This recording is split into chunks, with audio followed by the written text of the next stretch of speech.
What is that? Oh shit, what is that? Who you fighting? Hey guys, it's Sean, this is DevLog 7. Created a zombie spawner with a limit on the amount of bodies and zombies allowed. While the spawn point is active, zombies will spawn and the game will count how many bodies there are, then will delete any extra bodies before spawning new ones. This helps a lot with performance as dead bodies are still calculating physics. Improved targeting system for the AI. Now they will find the closest unit for targeting. Previously they would switch targets if more than one zombie was inside their range. Now they aim for the closest one. Added a base reference for the NPCs. Now they will check if the base has enough bullets before shooting.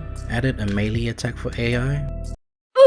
This basically checks how far away their target is and then attacks when they are close. The melee system on the AI works pretty much the same as the players. Once a unit is close, the melee animation will play and a collider activates and detects for zombies hitbox. Started working on the game's main menu and pause menu. For the main menu, I just recorded a piece of the game environment with a little camera sway. I don't really have a title for the game, so for now it's called Game Title. In the main menu, the new game button starts a new game and the load game successfully loads the last save. The quit button works as intended.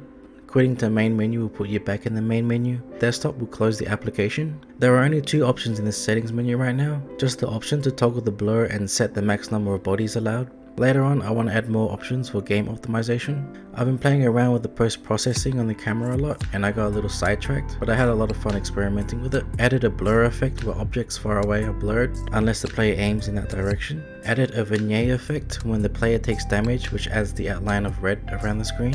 Added a black and white saturation effect when the player enters a critical state, then returns to normal once the player is out of critical state. As we're trying to achieve at least 30 zombies while still being over 75 frames, I had done a little code cleaning and tried to optimize the scene a little, but it just wasn't performing as best as I hoped it would. I took a closer look at the zombies and I realized if I wanted more of these units on the map, I'd have to disable the ragdoll component because it's constantly updating the physics and checking for collisions. As of right now, it seems that would be the best option to allow more units without the cost of frames. If I have it turned off, I can essentially spawn more, but I lose the mechanic of being able to push them around and watching them fall over.